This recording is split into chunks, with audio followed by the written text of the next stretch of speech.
कुरान का उद्देश्य क्या है। 23 साल तक लगातार अल्लाह अपने हुक्म जिब्राइल के द्वारा मोहम्मद साहब को देते रहे। तो हर रसूल नबी होगा, पर जरूरी नहीं है कि हर नबी रसूल हो। तो 23 साल में 6666 जो हुक्म थे वो एक किताब के रूप में संकलित किए गए। तो जो किताब शक्ल में आई उसका नाम था कुरान। और एक आदेश जो अल्लाह ने जिब्राइल के द्वारा मोहम्मद साहब को दिया, ऐसा एक आदेश आयत कहलाया कि जो अल्लाह के हुक्म का पालन करता है अक्षरशः वो होता है मुसलमान। अल्लाह कह रहे हैं कि मैं एकमात्र भगवान हूँ, एकमात्र बादशाह हूँ पूरी दुनिया का, और मैं ही पूरी दुनिया को बनाने वाला हूँ। अब वही अल्लाह कहते हैं कि मैंने पूरी दुनिया के लोगों को बनाया है अपनी इबादत के लिए। अरबी भाषा दुनिया की एकमात्र ऐसी भाषा है जिसमें करीब करीब 52 शब्द हैं गुलामी। तो भगवान होने के नाते से उसकी उपासना होनी चाहिए, और बादशाह होने के नाते से उसी के हुक्म का पालन होना चाहिए कि अल्लाह ने कोई हुक्म दिया और उस हुक्म का पालन इस तरह से किया जा रहा है कि हम अल्लाह पर एहसान नहीं कर रहे उस हुक्म के पालन में, बल्कि हमारा ये सौभाग्य है कि हम उसके हुक्म के पालन करने लायक हैं या हुक्म को लागू करने के लायक हैं। तो जो लोग इबादत को और उपासना को एक कहते हैं वो इसके हुक्म वाले पार्ट को भूल जाते हैं। तो यदि आप उपासना ही इबादत है, इबादत ही उपासना है, तो ये मिथ्या समानता हेत्वाभास का एक श्रेष्ठ उदाहरण है। बहुत से लोग भगवान शिव की पूजा कर रहे हैं, तो उन्होंने शिर्क क्या कर दिया, अल्लाह की जगह पे भगवान को, शिव को शामिल कर लिया। और शिर्क में वो 50% तो अल्लाह को भगवान के रूप में चैलेंज कर रहे हैं और 50% वो भगवान अल्लाह को बादशाह के रूप में चैलेंज कर रहे हैं। तो वो 100% शिर्क कर रहे हैं। पहाड़ों को हुक्म दिया गया था कि आप इसी जगह पर खड़े रहोगे जिससे कि ये धरती हिल न जाए। तो वो पहाड़ उसी दिन से उसी जगह पर खड़े हुए हैं। क्यों? क्योंकि वो अल्लाह के हुक्म का पालन कर रहे हैं जिससे कि वो धरती हिल न जाए। सूरज को हुक्म दिया गया था कि आप अमुक समय पर निकलोगे और फिर छुप जाओगे, फिर निकलोगे, फिर छुप जाओगे। तो उसी दिन से वो अल्लाह के हुक्म का पालन कर रहे हैं।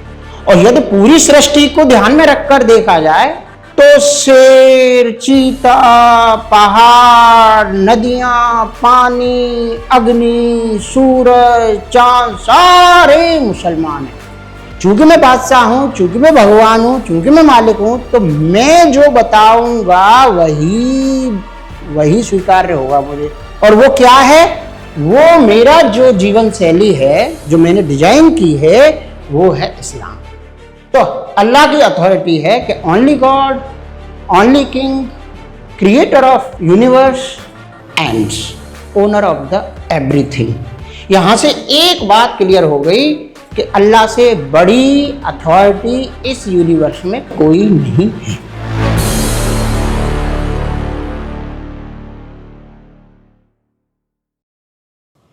आज से कुछ दिन पहले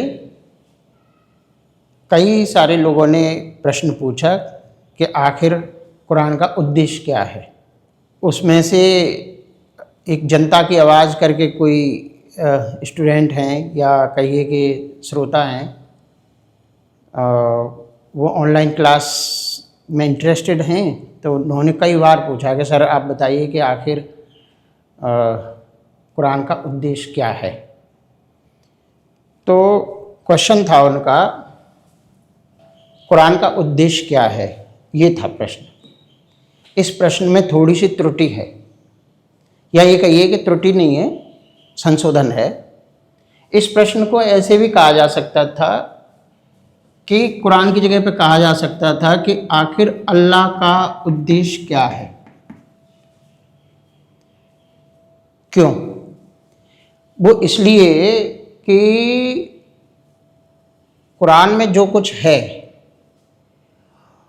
या जो कुछ लिखा हुआ है वो अल्लाह के हुक्म हैं।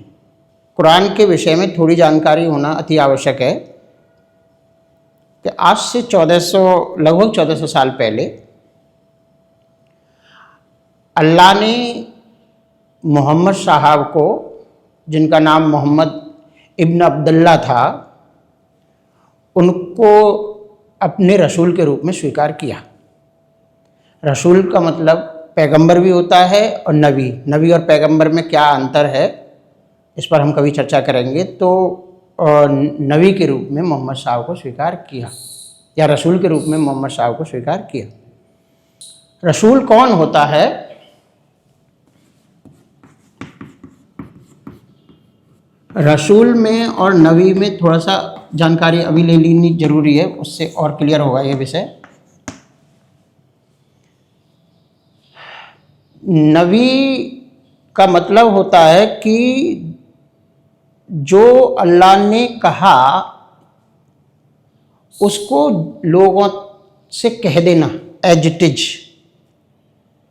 उसको कहते हैं नबी। या जो अल्लाह ने हुक्म दिए उन हुक्म को सुना देने का, जो सुना दे खाली, उसको कहते हैं नबी। लेकिन एक ऐसा व्यक्ति जो अल्लाह के दिए हुए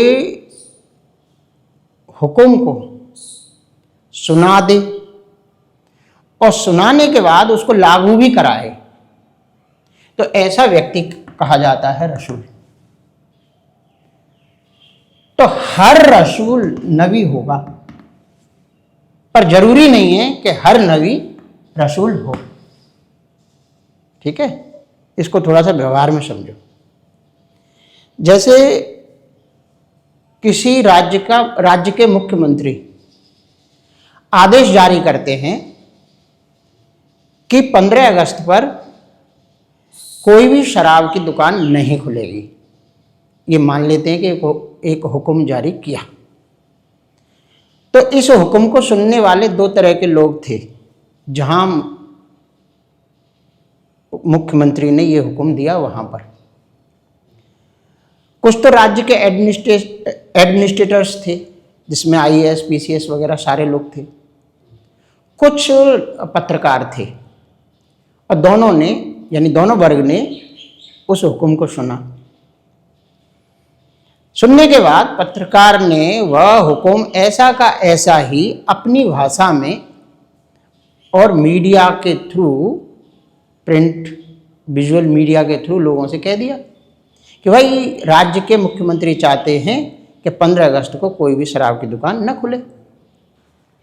तो उन्होंने क्या किया, मुख्यमंत्री के केवल हुक्म को सुना दिया। तो वो कहलाए नबी। ठीक है। लेकिन एडमिनिस्ट्रेटर्स में जैसे डीएम है, डीएम अपने और आईपीएस अधिकारी हैं।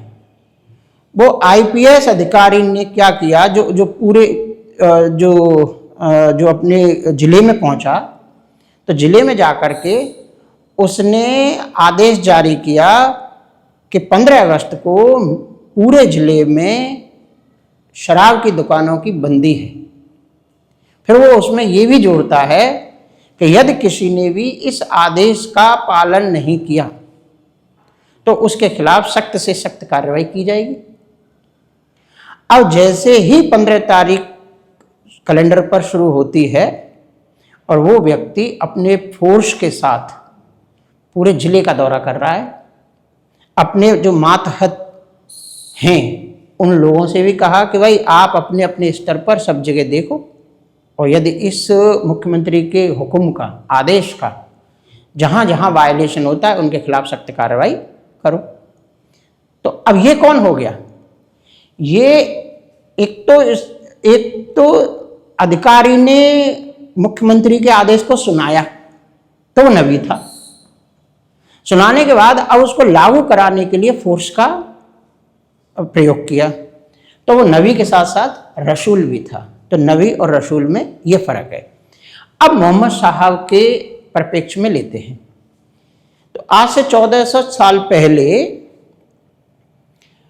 अल्लाह ने अपने दूत जिब्राइल के द्वारा मोहम्मद साहब के साथ संवाद किया।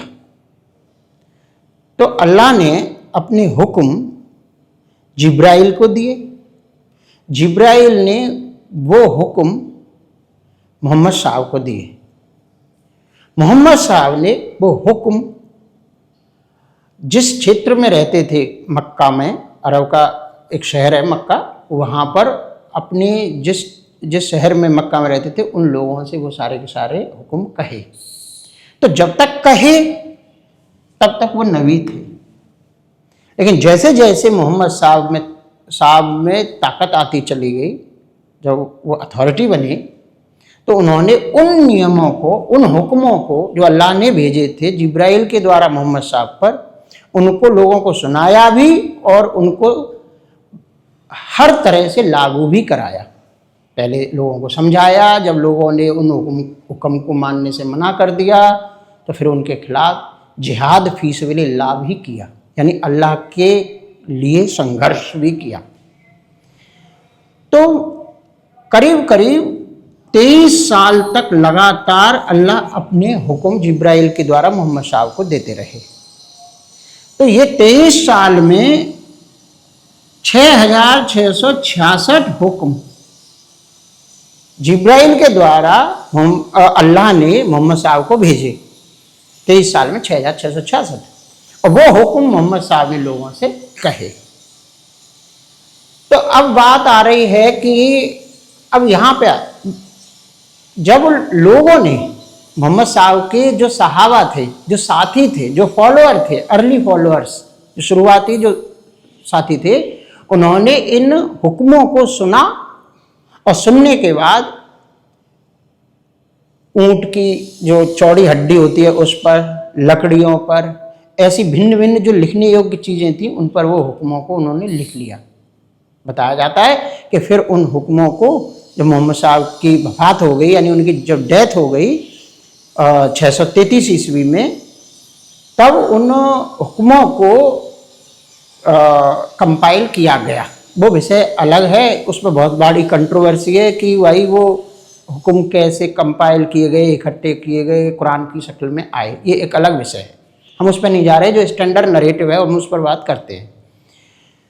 तो 23 साल में 6666 जो हुक्म थे वो एक किताब के रूप में संकलित किए गए, और जहाँ संकलित किए गए वो तीसरे खलीफा उस्मान के शासनकाल में किए गए, मोहम्मद साहब की वफात के कुछ समय के बाद।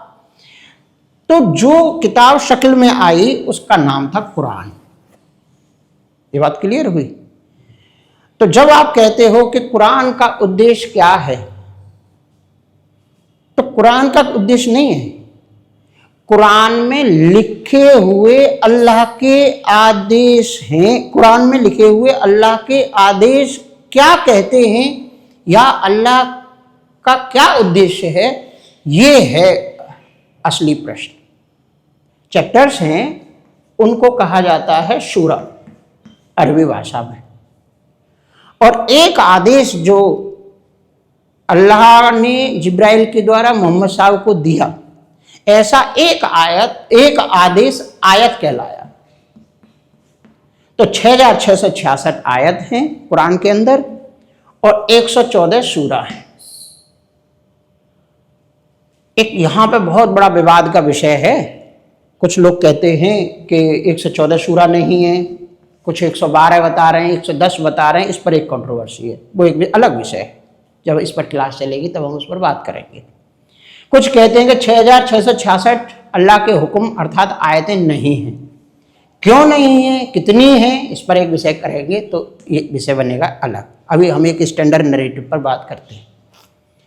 कुरान में अल्लाह कहते हैं कि देखो भाई, मैं तुम्हारा एकमात्र भगवान हूं। अध्याय 21 की आयत नंबर 25 में कहा है कि I am the only God.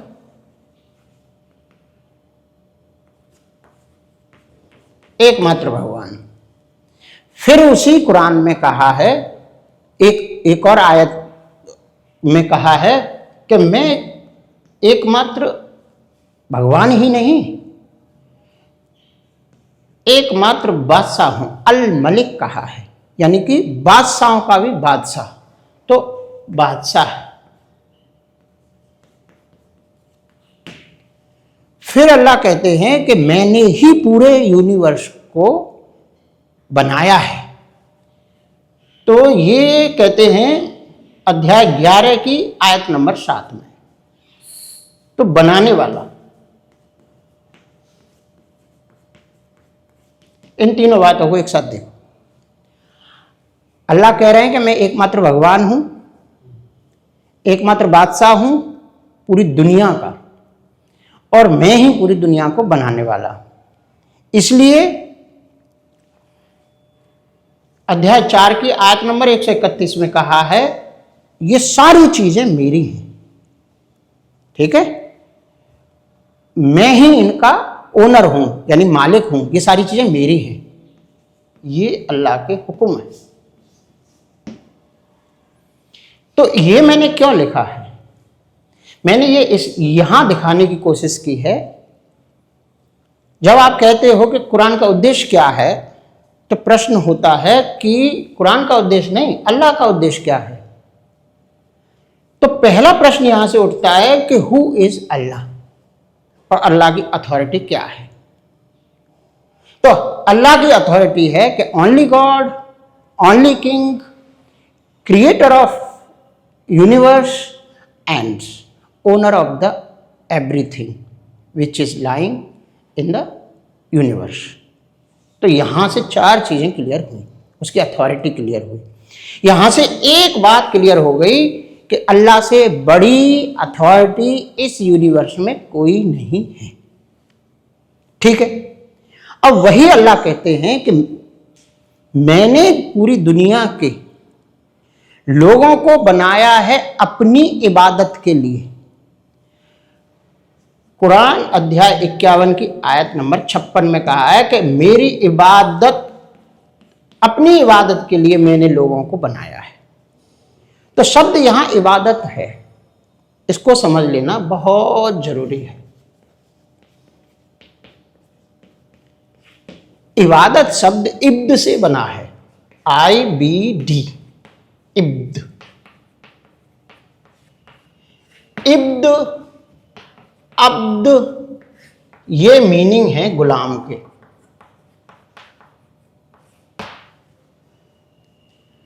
अरबी भाषा दुनिया की एकमात्र ऐसी भाषा है जिसमें करीब करीब 52 शब्द हैं गुलामी के। गुलामी के पर्यायवाची 52 हैं। इब्द, अब्द, अम्मा, ममलूक, ठीक है ना।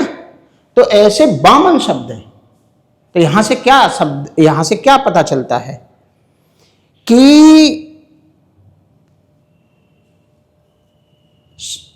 आप ऐसे समझिए कि नॉर्वे में या जितने भी बर्फ के जो इलाके हैं जहां बर्फ पूरे ज़्यादातर सालों में रहती है, वहां बर्फ की बहुतायत है, तो बर्फ के प्रकार हैं, तो वहां बर्फ के पर्यायवाची भी सबसे अधिक है। जिन देशों में बर्फ नहीं है वहां पर पर्यायवाची बर्फ के कम से कम है। वो हर जिन देशों में जिन लोगों ने बर्फ को नहीं देखा है वो हर एक बर्फ को बर्फ कहेगा, भाई ये क्या है बर्फ, ये क्या है बर्फ। लेकिन जो लोग बर्फ से मतलब 2-4 हो रहे हैं उनके लिए यानी ये इस बर्फ का नाम ये है, इस बर्फ का नाम ये है, इस बर्फ का नाम ये है। यानी कि जिस संस्कृति में जिस चीज का चलन ज्यादा होता है उसकी पर्यायवाची ज्यादा होते हैं। तो जो भी इस्लामिक संस्कृति है या अरेबिक कल्चर है उसमें गुलामी शब्द बहुत ज्यादा प्रचलन में है। इसी कारण से उसमें गुलामी के पर्यायवाची अधिक है। अच्छा, तो इबादत शब्द इब्द से बना है। इब्द का मतलब होता है गुलाम, इबादत का मतलब होता है गुलामी। ठीक है, तो अब यहां 2 शब्दों पे देखो, Allah is the only God and the only king. एकमात्र भगवान है और एकमात्र बादशाह है। तो भगवान होने के नाते से उसकी उपासना होनी चाहिए, केवल उसी की पूजा होनी चाहिए। और बादशाह होने के नाते से उसी के हुक्म का पालन होना चाहिए। ठीक है। तो बादशाह होने के नाते से उसके हुक्म का पालन होना चाहिए, लेकिन पालन कैसे होना चाहिए? जैसे कि उपासना है, यानी कि उपासना और हुक्म दोनों एक साथ जब मिल जाते हैं तब वो इबादत बनते हैं। अब बात आती है कि उपासना क्या है। उपासना है आभार व्यक्त करने की विधि को उपासना कहते हैं। जब हमारा उपासना पे विषय चलेगा, क्योंकि ये संस्कृत का है, तो जब धर्म पर चर्चा चलेगी तब इस पर बात करेंगे। तो आभार व्यक्त करना और हुक्म का पालन करना जब दोनों एक साथ मिल जाते हैं तो वो इबादत बन जाती है। या इस बात को ऐसे भी कह सकते हैं कि अल्लाह ने कोई हुक्म दिया और उस हुक्म का पालन इस तरह से किया जा रहा है कि हम अल्लाह पर एहसान नहीं कर रहे उस हुक्म के पालन में, बल्कि हमारा यह सौभाग्य है कि हम उसके हुक्म के पालन करने लायक हैं या हुक्म को लागू करने के लायक हैं। इस भाव से करते हैं तो वो हो जाती है इबादत। ठीक है। तो जो लोग इबादत को और उपासना को एक कहते हैं वो इसके हुक्म वाले पार्ट को भूल जाते हैं। समझ में आया? यदि इसको 50-50% दिया जाए, 50% उपासना को और 50% हुक्म को दिया जाए और इसको 100% दिया जाए, तो यदि आप उपासना ही इबादत है, इबादत ही उपासना है, तो ये मिथ्या समानता हेत्वाभास का एक श्रेष्ठ उदाहरण है। मिथ्या समानता हेत्वाभास क्या है? इसको इंग्लिश में कहते हैं फॉल्स इक्विवेलेंसी। ये झूठी समानता है। ठीक है। क्योंकि आप यदि उपासना को इबादत कहते हो तो इसका मतलब यह है कि आप 1/2 को 1 के बराबर कह रहे हो, जो कि सरासर रॉन्ग है। बहरहाल, तो अल्लाह कहते हैं कि मैंने अपनी इबादत के लिए पूरी दुनिया के लोगों को बनाया है। दुनिया के लोगों को ही नहीं, पूरी दुनिया को बनाया है। मौदूदी जैसे लोग तो कहते हैं कि सूरज, चांद, जो भी चीज है वो सारी की सारी चीजें अल्लाह की इबादत कर रही हैं। ठीक है। जैसे आग को हुक्म दिया, आग जब बनाई थी तो उसको हुक्म दिया था कि तुम जलाओगे, तो उसी दिन से आग अल्लाह के हुक्म का पालन कर रही है और आज तक जला रही है। सूरज को हुक्म दिया गया था कि आप अमुक समय पर निकलोगे और फिर छुप जाओगे, फिर निकलोगे, फिर छुप जाओगे, तो उसी दिन से वो अल्लाह के हुक्म का पालन कर रहे हैं। पहाड़ों को हुक्म दिया गया था कि आप इसी जगह पर खड़े रहोगे जिससे कि ये धरती हिल न जाए, तो वो पहाड़ उसी दिन से उसी जगह पर खड़े हुए हैं। क्यों? क्योंकि वो अल्लाह के हुक्म का पालन कर रहे हैं जिससे कि वो धरती हिल न जाए। तो ये इसको और आगे बढ़ाया है। जो इबादत करता है वो होता है मुसलमान। जो अल्लाह की इबादत करता है वो होता है मुसलमान। इसको और सरल भाषा में कहें कि जो अल्लाह के हुक्म का पालन करता है अक्षरशः, वो होता है मुसलमान। तो यहां से एक लॉजिक बनता है कि यदि लोगों की दृष्टि में देखा जाए, मनुष्यों की संख्या के आधार पर देखा जाए, तो संसार में 23 से 24% लोग मुसलमान हैं। और यदि पूरी सृष्टि को ध्यान में रखकर देखा जाए तो शेर, चीता, पहाड़, नदियां, पानी, अग्नि, सूरज, चांद, सारे मुसलमान हैं। तो पूरी सृष्टि को ध्यान में रखा जाए तो मुस्लिम बहुसंख्यक हैं। यदि किसी स्थान विशेष को रखा जाए तो मुस्लिम अल्पसंख्यक है। यदि इबादत को पैमाना माना, अल्लाह की इबादत को पैमाना माना जाए और इसी कॉन्सेप्ट को माना जाए तो फिर आगे अल्लाह कहते हैं कि मैंने आप सभी को अपनी इबादत के लिए बनाया है। फिर इसी बात को और आगे कहते हैं इसी अध्याय में, अध्याय 51 की आयत नंबर 51 में, कि भाई आप शिर्क मत करो। अब विषय आता है कि शिर्क क्या है। शिर्क शब्द शरीक से बना है। शिर्क शब्द शरीक से बना है। शरीक माने होता है शामिल करना। अरबी भाषा का शब्द है शामिल करना, शरीक। तो चूंकि अल्लाह एकमात्र भगवान थे, अल्लाह कहते हैं मैं एकमात्र भगवान हूं और बादशाह हूं। यदि आपने अल्लाह के बादशाहत की जगह पर किसी और को बादशाह मान लिया, अर्थात अल्लाह का हुक्म नहीं माना, आपने किसी और का हुक्म मान लिया, तो आपने क्या किया? बादशाह की जो अथॉरिटी है उस अथॉरिटी के बराबर किसी और की अथॉरिटी मान ली। ऐसे समझो कि आपकी क्लास का मैं अध्यापक हूं, तो इस पूरी क्लास का अथॉरिटी मैं हूं। अब मैंने आपसे कहा कि इस बोर्ड पर आपको लिखना नहीं है। आप में से ही एक लड़के ने कहा कि भाई खड़े हो जाओ और इस बोर्ड पर लिखो।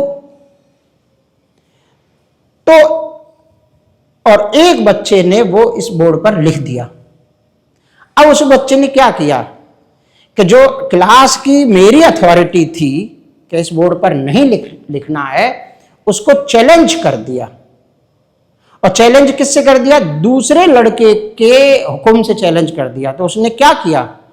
उसने उस लड़के को इस क्लास के परिप्रेक्ष्य में अथॉरिटी में मेरे बराबर रख दिया। तो उसने मेरी अथॉरिटी के साथ उसको शरीक कर दिया। तो लाजिम बात है मुझे गुस्सा आएगी। तो भाई तुम्हारी हिम्मत कैसे हुई? इस क्लास में इसका ओनर मैं हूं, इस क्लास का टीचर मैं हूं, और आपने मेरे खिलाफ ये बगावत कैसे कर दी? तो इस घटना को शिर्क कहा जाता है, क्योंकि अल्लाह के हुक्म के मुकाबले पर किसी हुक्म को मान लिया। अच्छा, अब यदि अल्लाह ओनली गॉड भी है, तो गॉड है तो पूजा का एकमात्र, उपासना का एकमात्र अधिकार अल्लाह का है। वो कहते हैं कि चूंकि मैं आपका गॉड हूं तो केवल आप मेरी ही उपासना कर सकते हो। यदि किसी और की उपासना करते हो तब भी आप शिर्क करते हो, क्योंकि आपने मेरे ओनली गॉड होने में किसी और को शामिल कर लिया। समझ में आया? इस बात को और थोड़ा सा इलेबोरेट करते हैं तो और आपको अच्छा लगेगा। 3 देशों पे बात करो, अफगानिस्तान, पाकिस्तान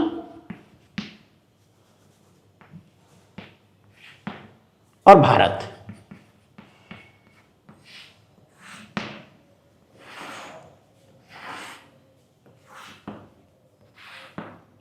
यदि अफगानिस्तान को देखा जाए तो अफगानिस्तान में शरिया शासन है। शरिया का शासन मीन्स इस्लामिक शासन। इस्लामिक शासन का मीन्स अल्लाह का शासन है, यानी कि अफगानिस्तान में अल्लाह की बादशाहत है। आया समझ में? नहीं आया? पाकिस्तान के अंदर भी अल्लाह की बादशाहत है।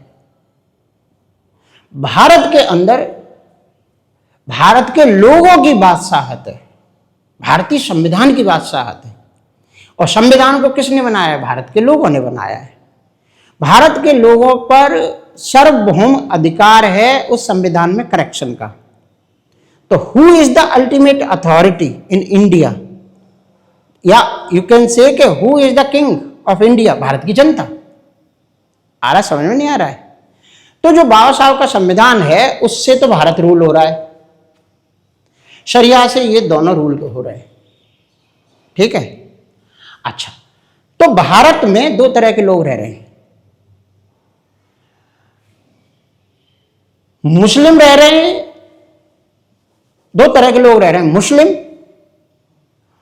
और गैर मुस्लिम। तो गैर मुस्लिम दो तरह का शिर्क कर रहे हैं। कौन कौन सा शिर्क कर रहे हैं?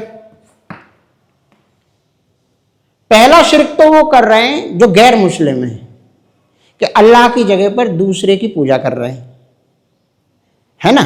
जैसे बहुत से लोग भगवान शिव की पूजा कर रहे हैं, तो उन्होंने शिर्क क्या कर दिया? अल्लाह की जगह पे भगवान को, शिव को शामिल कर लिया, एक, है ना। और दूसरा जो गैर मुस्लिम है, भारत के संविधान को फॉलो कर रहे हैं। तो दूसरा शिर्क क्या कर रहे हैं भारत में रहने वाले लोग? दूसरा शिर्क कर रहे हैं कि उन्होंने अल्लाह की बादशाहत पर भारत के लोगों की बादशाहत को मान्यता दी, यानी भारतीय संविधान को मान्यता दी। तो यहां के जो गैर मुस्लिम हैं वो मुशरिक हैं, और वो मुशरिक क्यों मुशरिक हैं? क्योंकि वो शिर्क कर रहे हैं, और शिर्क में वो 50% तो अल्लाह को भगवान के रूप में चैलेंज कर रहे हैं, और 50% वो भगवान अल्लाह को बादशाहत के रूप में चैलेंज कर रहे हैं। तो वो 100% शिर्क कर रहे हैं। लेकिन भारत के अंदर मुस्लिम भी हैं, चूंकि वही संविधान कहता है कि आप अपने बिलीफ सिस्टम के हिसाब से किसी की भी पूजा कर सकते हो या किसी को भी भगवान मान सकते हो। तो भारत के जो मुस्लिम हैं, भारत के अंदर रहने वाले सारे के सारे मुस्लिम भगवान की जगह पर अल्लाह को मानते हैं। तो यहां तो बिल्कुल सही है, लेकिन भारत के अंदर उनको भारतीय संविधान के अनुसार व्यवहार करना पड़ता है।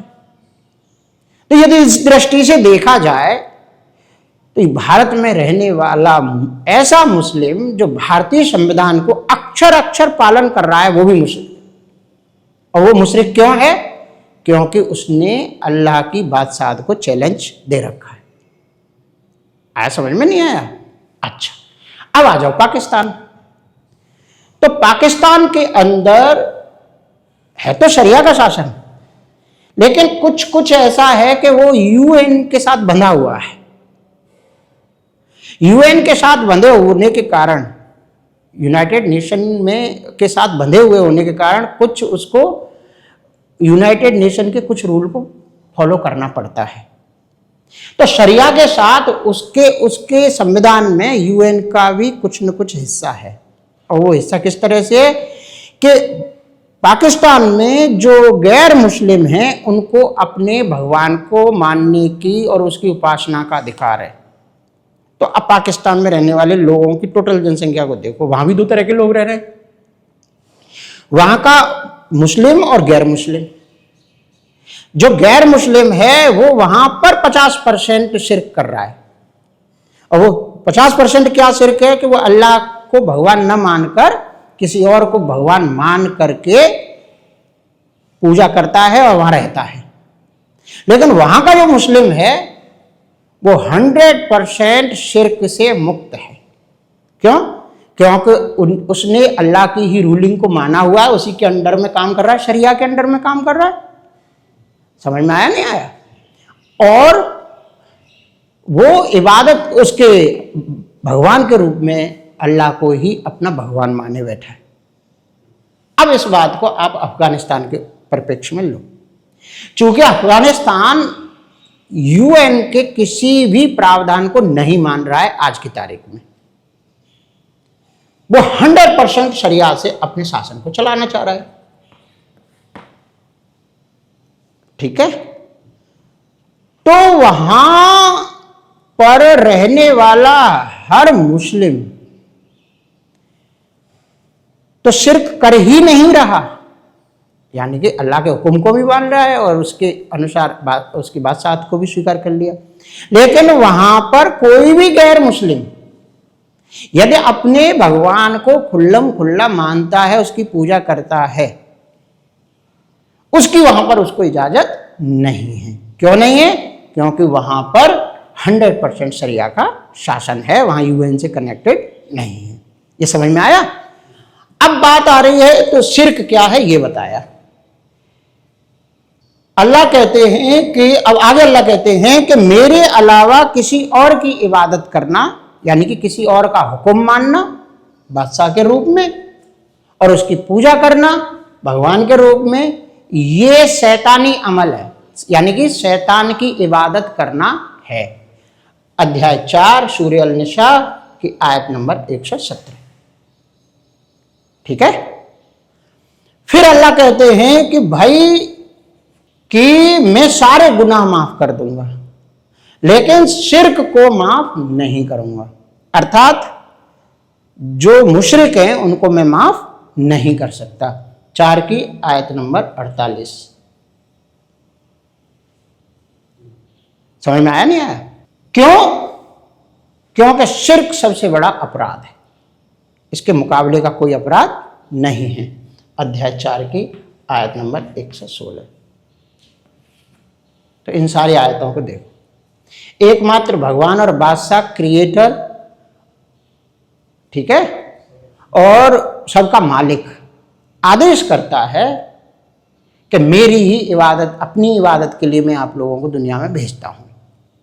फिर वही कहता है कि मेरे अलावा किसी और की इबादत नहीं करनी है।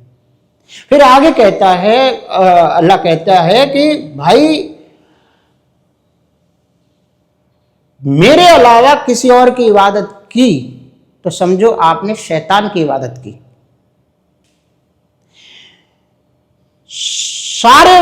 सारे अपराध माफ किए जा सकते हैं लेकिन शिर्क को, यानी मेरे हुक्म की बरखिलाफी को माफ नहीं करूंगा। ठीक है। क्यों? क्योंकि शिर्क सबसे बड़ा अपराध है। आया समझ में नहीं आया? तो हमारा प्रश्न क्या था कि कुरान का उद्देश्य क्या है? हमने प्रश्न में थोड़ा संशोधन किया। हमने कहा कि भाई अल्लाह का उद्देश्य क्या है, ये प्रश्न होना चाहिए क्योंकि कुरान में अल्लाह के ही हुक्म है। फिर बात आई कि भाई अल्लाह की अथॉरिटी क्या है, तो वो समझाया। फिर हमने बताया कि अल्लाह की मंशा का क्या है, हमको क्यों बनाया है और उसकी नज़र में अपराध क्या है, ये बताया। फिर आगे अल्लाह क्या कहते हैं? फिर अल्लाह कहते हैं कि मेरा जो पसंदीदा दीन है,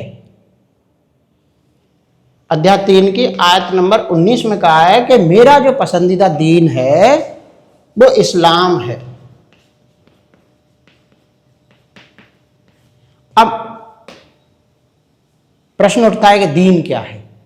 दीन का मतलब है जीवन शैली।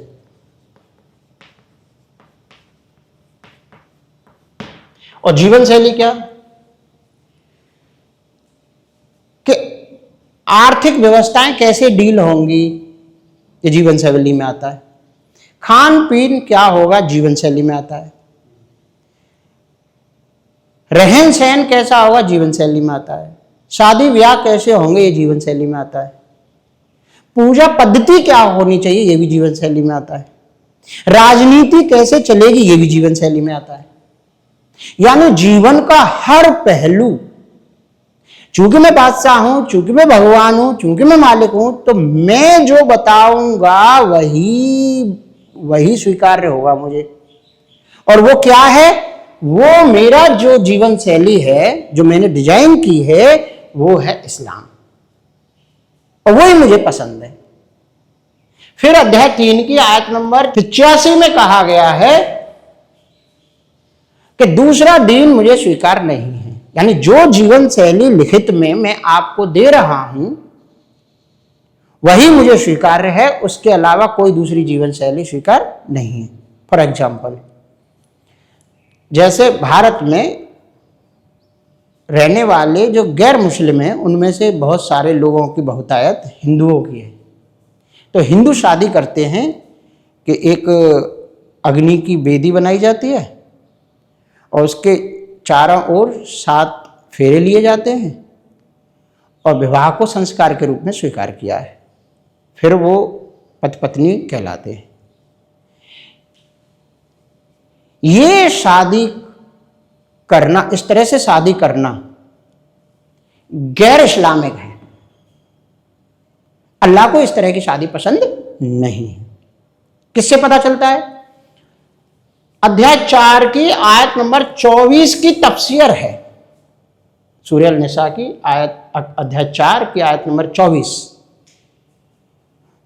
वो आयत कुछ इस तरह से चलती है कि उसमें अल्लाह कहते हैं कि गैर मुस्लिम इनसे शादी नहीं कर सकता। ऐसे ये अध्याय 4 की 23 से बात चलती है कि इनसे गैर मुस्लिम शादी नहीं कर सकता। फिर 24 पर आते आते वो कहते हैं कि ऐसा मर्द जो मुस्लिम है और जिंदा है तो उसकी पत्नी से एक मुस्लिम मर्द शादी नहीं कर सकता। क्लियर हुआ? लेकिन यदि गैर मुस्लिम औरत का पति भले ही जिंदा है तो उससे शादी की जा सकती है। क्यों? तो इसकी जब तफसीर की गई तो यहां से ये निष्कर्ष निकाला गया, क्योंकि उन दोनों ने शादी जो की थी वो गैर इस्लामिक तरीके से शादी की थी। तो चूंकि गैर इस्लामिक तरीके से शादी की है तो वो गैर इस्लामिक जीवन शैली है, वो दूसरा दीन है, वो अल्लाह को स्वीकार नहीं है। इसीलिए यदि गैर मुस्लिम औरत का पति जिंदा है फिर भी उससे शादी की जा सकती है, उसकी इजाजत है। अध्याय 4 की आयत नंबर 24 में। समझ में आया? तो अध्याय 3 की आयत नंबर 85 में कहा गया है कि गैर दीन स्वीकार नहीं है अल्लाह को। ठीक है? अब देखो भारतवर्ष में, देखो भारतवर्ष में एक संगठन है तबलीगी जमात। तबलीगी जमात केवल अध्याय 3 की आयत नंबर 19 और 3 की आयत नंबर 85 पे काम कर रहा है। उसकी वर्किंग क्या है कि जो मुस्लिम भाई हैं, जो मुस्लिम उम्मा है या मुस्लिम जो जो जो संप्रदाय है, उस संप्रदाय के अंदर जितनी भी गैर इस्लामिक, गैर दीन के एलिमेंट हैं, उन एलिमेंट को बाहर निकाल करके उन सारे के सारे मुस्लिमों को इस्लाम में विशुद्ध रूप से इस्लामिक जीवन शैली में प्रवेश कराने के लिए प्रयास है उसका। तो तबलीगी जमात किसी स्थान विशेष के लोगों में गैर इस्लामिक संस्कृति के कैसे गुण मौजूद है उनको आइडेंटिफाई करता है और फिर गैर इस्लामिक जीवन शैली के उन गुणों को वहाँ के मुस्लिम अपने भाइयों को समझाता है और गैर इस्लामिक संस्कृति के सारे गुणों को बाहर निकाल करके उनको विशुद्ध रूप से इस्लामिक संस्कृति में लेके जाता है। तो वो कहाँ से उसे प्रेरणा मिली? जब अल्लाह कहते हैं कि मेरा दीन इस्लाम है और मुझे इस्लाम ही स्वीकार है, गैर इस्लामिक दीन मुझे स्वीकार नहीं है। समझ में आया कि नहीं आया? फिर आगे कहते हैं अध्याय 9 की आयत नंबर 33 में कि मैं अपने इस रसूल को, यानी मोहम्मद साहब सल्लल्लाहु अलैहि वसल्लम के बारे में कहते हैं कि मैंने अपने नबी को या रसूल को या मोहम्मद साहब को इसलिए दुनिया में भेजा है कि वो दुनिया की तमाम गैर इस्लामिक जीवन शैलियों को खत्म करके इस्लामिक जीवन शैली को स्थापित करें, चाहे काफिर नाखुश ही क्यों ना हो। तो यहां से दो परिभाषाएं निकलती हैं। एक परिभाषा तो काफिर की निकलती है कि नाखुश कौन होगा? भाई एक व्यक्ति है और हम उसके पास गए कि भाई ये तुम्हारी जो जीवन शैली है वो गैर इस्लामिक जीवन शैली है, तुम इसे छोड़ दो। यदि वो गैर इस्लामिक जीवन शैली को नहीं छोड़ रहा है तो वो कौन है? काफिर है। तो यहां से एक परिभाषा काफिर की निकलती है, गैर इस्लामिक जीवन शैली को मानने वाले और उसको पकड़े रहने वाले, उसे छोड़ने में जो जो जो जो जो संघर्ष कर रहे हैं कि हम अपनी जीवन शैली को नहीं छोड़ेंगे जो हमारे पूर्वजों से चली आ रही है। तो इस आयत से काफिर की परिभाषा क्लियर होती है। तो मोहम्मद साहब को अल्लाह ने दुनिया में इसलिए भेजा है ताकि वो संसार की सारी जीवन शैलियों को खत्म करके केवल विशुद्ध रूप से अल्लाह के द्वारा प्रिस्क्राइब्ड जीवन शैली को लागू करें। ठीक है? इसी बात को मोहम्मद साहब कहते हैं कि अल्लाह के द्वारा मुझे गैर इस्लामिक जीवन शैली के लोगों से तब तक संघर्ष करने का आदेश प्राप्त हुआ है जब तक कि वो अपनी गैर इस्लामिक जीवन शैली को छोड़कर इस्लामिक जीवन शैली स्वीकार नहीं कर लेते। सही मुस्लिम बुक नंबर 1 और हदीस नंबर 31। समझ में आ गया? तो यहां से अल्लाह फिर अपने जो इबादत करने वाले हैं यानी कि मुस्लिम भाई हैं उनके लिए आदेश करते हैं। उनके लिए आदेश क्या करते हैं? अध्याय 9 की आयत नंबर 29, अध्याय 9 की आयत नंबर 5 क्लियर करती है। अध्याय 9 की आयत नंबर 29 कहती है कि गैर इस्लामिक जीवन शैली को मानने वाले, वो चलती तो आयत कुछ दूसरे ढंग से है लेकिन यदि उसका सार देखोगे तो पता चलेगा कि जो गैर इस्लामिक जीवन शैली को मानते हैं, क्रिश्चियन और यहूद, उन लोगों से तब तक संघर्ष करो जब तक कि वो शर्मिंदा या तो अल्लाह को अपना एकमात्र भगवान और मोहम्मद साहब को अपना रसूल नहीं मान लेते और उन्होंने जो जीवन शैली निर्धारित की है अर्थात इस्लाम को स्वीकार नहीं कर लेते, अथवा वो शर्मिंदा होकर जजिया नहीं देते। What is our role now? What is the way forward? Let me just quote for you an ayah of the Quran, and I'm going to try to encapsulate it. Allah is saying, do not obey the disbelievers. Don't yield to them. And then He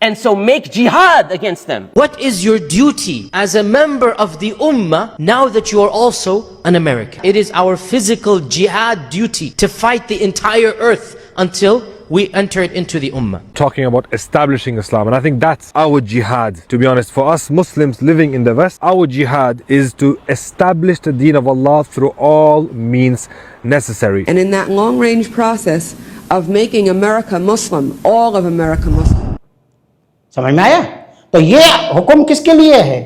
ये हुक्म है मुसलमानों के लिए।